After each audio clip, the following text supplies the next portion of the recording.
दास कह रहा है कि कबीर पंथ में कोई भी पूजा कबीर जी वाली नहीं है, वो गलत साधना कर रही है। और आप जी को लगता है कि ये गलत बोल रहा है रामपाल, ये ऐसे कैसे हो सकता है? तो उसकी पहचान करो, अक्षुब्ध ना हो। अब जैसे ये दास कह रहा है, मुझे शौक नहीं है ये बातें कहने का। कोई ये कहता है कि किसी की धार्मिक भावनाओं को ठेस नहीं पहुंचाना चाहिए।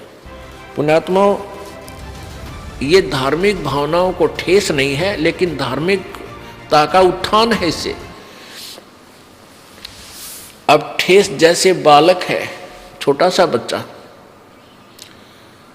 और वो कहीं पर ये बिजली का तार टूट के नीचे लटक रहा है और बच्चे के हाथ की पहुंच में है और उसमें स्पार्किंग हो रही है, उसमें चिंगारियां फट रही हैं, फूल जड़ी सी निकल रही है, उसमें से आतिशबाजी सी निकल रही है, और वो बच्चा उसको एक बहुत अच्छी उत्तम वस्तु मान के, और वो बच्चा उसको ग्रहण करने के लिए चल रहा है, उसको पकड़ना चाहता है। उसकी भावना है कि मैं इसको पकड़ूं, बहुत अच्छी वस्तु है, ग्रहण करूं।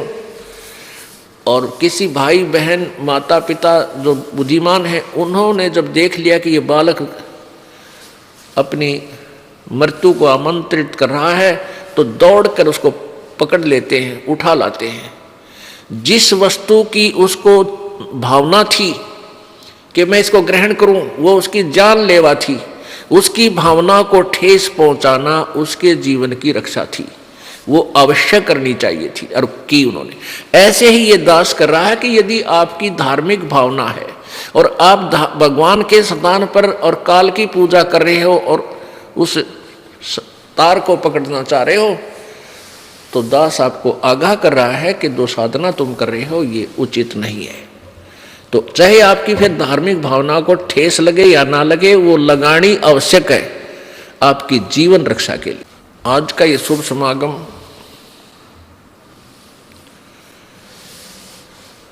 इसी उपलक्ष्य में है कि हम परमात्मा की पहचान आपको बताएं। आपको अभी भगवान की परिभाषा का भी ज्ञान नहीं है, आप परमात्मा का नाम सुना है, उसका ABC का भी ज्ञान आपको नहीं है पूरे विश्व में। अब कुछ भक्ति भक्तजन श्रद्धालु समझते हैं कि ये रामपाल अपने आप को विद्वान समझता है, अभिमानी व्यक्ति है। नहीं, अभिमान का तो इस दास के आसपास भी कोई नामो निशान नहीं है। मैं तो कुत्ता हूँ उस परमेश्वर का, और आप धनियों के लिए भौंक रहा हूँ, आपको जगा रहा हूँ कि आप अपना धन बर्बाद कर रहे हो, चोरी हो रही है, आपका जीवन नष्ट हो रहा है। और जो पुण्यात्मा होंगी वो जाग जाएंगी और अपना धन संभाल लेंगी। लेकिन ये सच्चाई है। आज वर्तमान में विश्व के पास कोई भी आध्यात्मिक ज्ञान यथार्थ नहीं है। सब काल के द्वारा भ्रमित लोक वेद के ऊपर आश्रित हैं और उन्हीं साधनाओं को करके अपना जीवन बर्बाद कर रहे हैं।